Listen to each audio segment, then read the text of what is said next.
If you're using the Dr. Brown's bottle with the vent system and you find that you're leaking, here's 4 tips to help prevent it from leaking. Tip number 1 is if you're mixing formula, don't shake it with the vent system in. This can cause formula to get in the vent system, which means that it will most likely leak.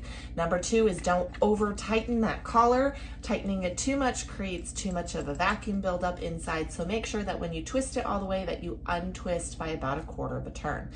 Tip number 3 is don't overfill it. Overfilling it can also cause milk to get up in that vent system, which will then cause it to leak.